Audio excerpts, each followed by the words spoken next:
Hey gang, welcome to another version of Wisdom Wednesday from Austin Dental Spa here in beautiful, cold Austin, Texas. The high is like in the 50s today, and the low is supposed to get down to like 34 tonight. I would feel bad about that, but I just sent a kid off to college on Tuesday. He's going back up just south of Boston.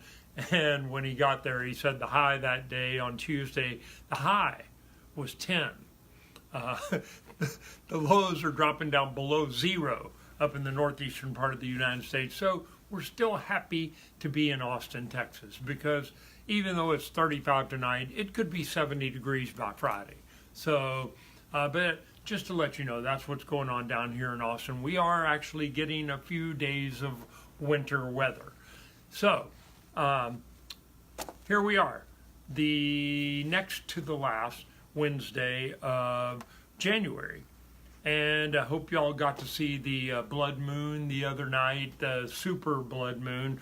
Super because the moon is at one of its closest phases to the Earth that happens during a year, and it was only 122 million miles away, but that made it appear bigger. And it certainly did. If you saw it, it was twice the size that it normally is.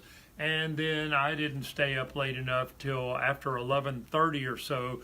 The light, as the moon passed between the Earth and the sun, at a certain point, the light coming around the moon from the sun makes it appear kind of a rusty red color. The pictures I saw the next day from friends of mine that did stay up late were beautiful. But I had a long weekend, and son had a tennis tournament in San Antonio, and so and I had a busy week this week, so I crashed by about 10:30, and it had not turned blood red yet. So I saw the super moon, saw it again last night. But pretty cool phenomenon going on down here in Austin, Texas, and I assume most of the rest of the country. So we got a couple of good topics today. One of my favorite topics, coffee. I don't know how people live without it in the morning. I always have one about 6-ounce cup in the mornings, and I rarely even finish it all the way to the bottom, but I drink it on the way to work, and I dump what's left when I get here because it's usually cold by then anyway. I drink mine black. I know a lot of people like to put a little coffee in with their caramel macchiato foam, whipped cream, and sugar, but I'm a straight black coffee drinker. But coffee's getting a little bad press these days about whether it's good for you or bad for you. Well, it's kind of like a lot of other things.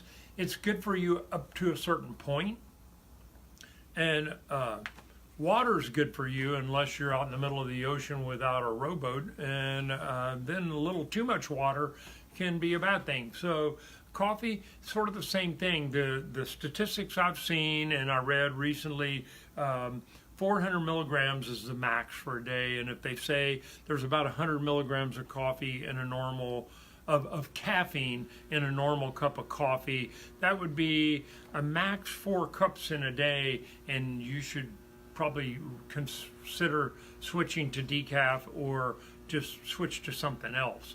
Hopefully not a caffeinated sugary drink like Dr. Pepper or something, but that's good for my business. But anyway, up to 4 cups, caffeine actually has some positive effects on the body. It does have a positive effect on alertness, which I learned in college back when I first started drinking coffee. It helps you stay up all night when you try to cram a semester's worth of knowledge into the night before a test. So it also stimulates blood pressure up to a certain point, beyond 400 milligrams. And even some people I know are a little hypersensitive to it. 1 cup of coffee and they get the jitters. I know one of those tall cups of coffee from Starbucks, and by the end of that cup of coffee, I can get the jitters. So I don't do that during the week. On Friday, Saturday, Sunday, I may drink 2 cups of coffee, but So be careful with it. You know, the wraps on coffee are that it stains your teeth, obviously. Coffee is one of the coffee and smoking are probably the two worst stainers of teeth, followed by red wine, iced tea. But coffee and smoking really create a lot of stains on your teeth, and we know the coffee drinkers in our practice, they come in every 6 months, some of them every 3 months, and we spend the first 15 minutes just cleaning all that external stain off the teeth. That stain microscopically is rough on the surface, so it attracts the biofilm that has bacteria in it, or the plaque, as we were taught to call it back 40 years ago in dental school. But that rough surface anywhere in the mouth will attract food particles and bacteria and leads to the biofilm production, and then leads to decay and gum disease if it's not cleaned off properly. So that's one of the wraps on coffee, is the staining. The other, of course, is the caffeine amount. If it's overdone, it can have negative effects on the body, like raising your blood pressure, raising your cortisol level, which is a enzyme given off in the brain, and cortisol has to do with stress. So you raise the cortisol level, either you're under stress and that raises the cortisol level, or something artificially like caffeine can raise your cortisol level and cause you to have stress. So stress is not good beyond a certain level, just like caffeine. Also, the other knock on coffee was, of course, bad breath. I've had coffee breath before. It's a little tough to get rid of, so it tends to dry your mouth out. We talked about dry mouth just last week. So there are things you can do. Drink a lot of water, or chew some sugar-free gum with xylitol in it after you have had your coffee consumption for the day. And like we talked about last time, if you missed last week, go back in our YouTube archives on our website, and you can find the one about dry mouth syndrome and ways you can prevent that or reverse it, or at least decrease the effects of it. So we don't have to get in that and go over that again today. So that's it for knocking coffee. The bottom line is, just like a lot of other things, moderation is the key. And so that's it for coffee. Now, we have a little bit of a program going on here. As long as perfect segue into coffee. Guess how many coffee beans? We're trying a few new contests here. We're going to try to keep something like this going on every month. We've got 1 week left in the month, 1 week and 1 day. So till the end of the month, if you've seen this podcast or Facebook Live post, or if you're in the office, we're going to have this sitting up at the front desk with this. And if you can guess how many coffee beans are in here, the person that guesses closest to the actual number of beans will win a free whitening at Austin Dental Spa. So we're up in the ante, up in the stakes. If you're going to try to cheat and go online and say, well, that looks like about a pound of coffee, how many coffee beans are in a pound of coffee? Well, we didn't make it that easy, so this is not an exact pound of coffee. So anyway, take a guess, come into the office, take a look around, go call Dustin Hoffman to take a look at it, because when he was in that movie Rain Man, he could look at things like this and say, oh, there's 2,472 toothpicks. But anyway, that's our contest. We'll name a winner at the end of the day on the 31st. And so we won't announce it next week on Facebook Live. It'll be the week after. So come on in, try to win a free whitening, and by guessing how many coffee beans are in there. I'd say it's over 200. Now, a subject near and dear to my heart. This is going to be my favorite topic for the year 2019.